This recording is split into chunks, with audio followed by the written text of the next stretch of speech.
Hi there, I'm Rich and welcome to my workshop. Today we're going to make a little picture frame.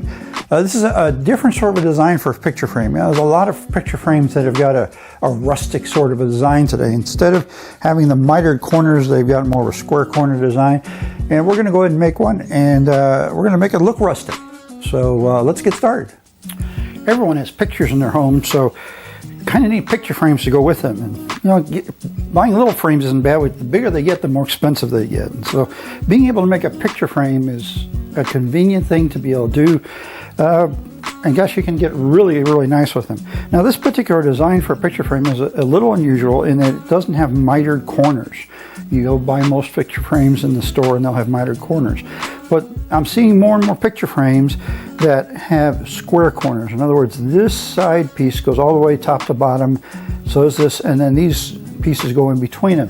This is being more and more used for more rustic styles of picture frames. So since it's going to be rustic anyway, why not make it really rustic? And I decided that I would use some repurposed wood for this to make it rustic. This is an old fence picket, cedar fence picket, and that's what I'm going to use for the material for this. So if we look at our plan here, we have essentially two frames. We have a front frame and a back frame, and the back frame is there to give strength to the front frame and to hold the glass in place, okay? So the front frame is the one I'm really going to make out of the repurposed wood. The back frame, it's actually going to be repurposed wood as well, but you really aren't going to see it, and it's just going to be some pieces cut from a 2x6. So we essentially need to make each of the frames separately, and then we're going to connect them together with screws. And that's going to capture the glass in between them and add some extra strength to it. So let's get started. Anytime you're working with reclaimed lumber, there's always a risk that the wood you've got isn't going to be perfect, and that's part of the game, okay? For example, this particular board looks rather dirty, and that's not unusual, so we're going to clean it up, and all I'm going to do is use a wire brush. Now, you don't want to use one of those round wire brushes on drill because you'll probably tear away a bunch of the wood. But just a simple wipe down with a wire brush will do a lot. Not only to get rid of dirt, but we have to realize that this dirt or decomposing wood particles here is probably going to break up and fall off our frame anyway, so we may as well get rid of it now. Once I get this done,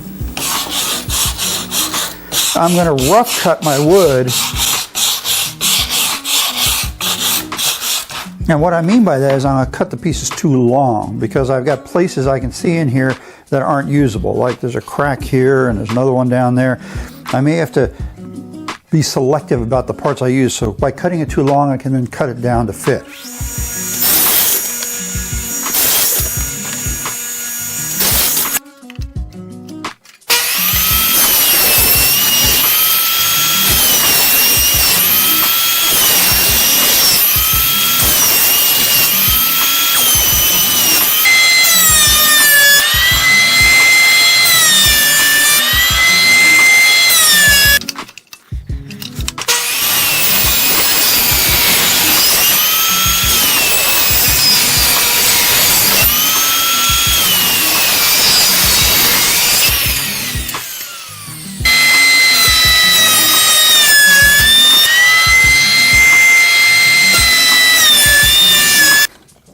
Since I overcut my pieces, I'm going to have to go back and cut them again, but that was intentional.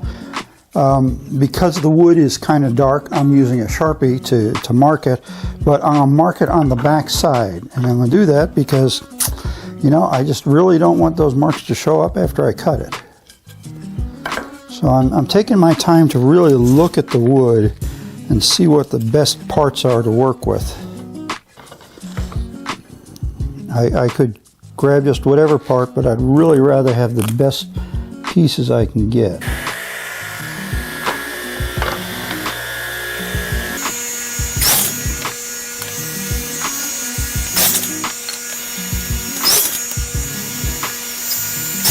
Now with all our pieces cut, we're ready to assemble them, and I'm going to use a combination of glue and finishing nails to hold this together. One nice thing about this design is it's pretty strong, okay? And one of the things you want to do with this type of a thing is, any board's going to have a long grain and an end grain, right? we want to try and hide the end grain as much as possible. And typically we do that by butting it into another piece of wood some way or another.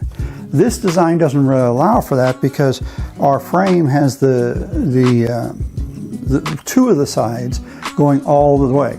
So what we want to do is put those sides in such a way that the end grain isn't going to be easily visible without somebody craning their neck or something. So we have a side piece and a bottom piece. We're going to butt the bottom piece into the side piece.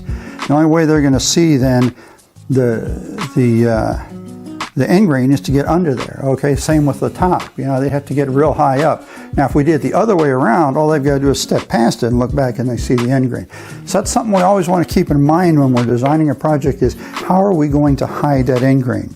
In this case, we're going to kind of be deceptive about it, not in a bad way, but just we're just going to hide it by putting it where people aren't likely to look. So I'm using corner clamps to hold my pieces. And the reason I'm using corner clamps is because I don't trust myself. I'm not going to get it lined up just right otherwise. And corner clamps are not expensive, good investment. So I'm not going to put a lot of glue because I really don't want squeeze out. I'm not in a situation where I can clean up the squeeze out.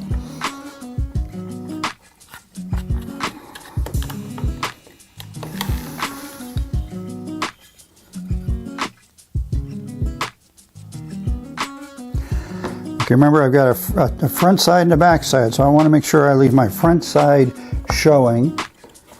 Okay, I picked those out and I can look right here and I can see, I think I put the wrong side up on that one. So fortunately, all I had was the glue there and I hadn't gotten around to putting the nails in. Easy mistake to make. Don't lose track of what part of your wood you're using when you're putting something together. Okay, so now that I've got those in place, all I gotta do is put a couple of finishing nails in here very carefully, make sure they don't go crooked. I'm using 2-inch finish nails because my wood is 1.5 inches, and 2 inches is the longest size I can use with my finish nailer.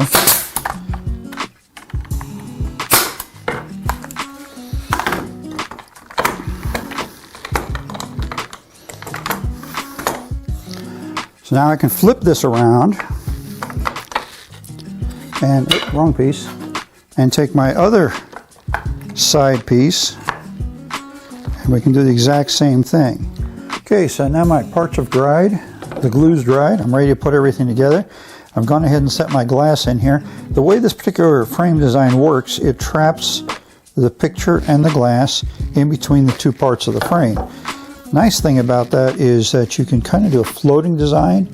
If you made the frame a little bit larger so that you've got and use 2 pieces of glass and you'd have glass all the way around your picture, making it look like it's just floating in the air there. So that's kind of a cool thing.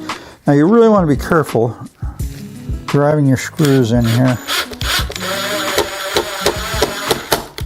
to avoid over torquing them. We don't want to put too much pressure on that glass. So I'm going very cautiously here. We put too much pressure on the glass and we just might make it break.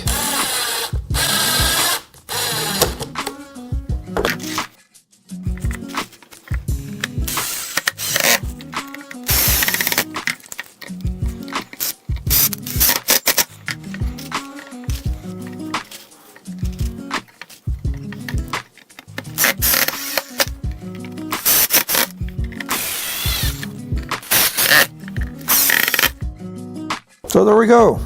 It's all put together. Should make my wife happy. Now she's just got to figure out where she wants to hang it.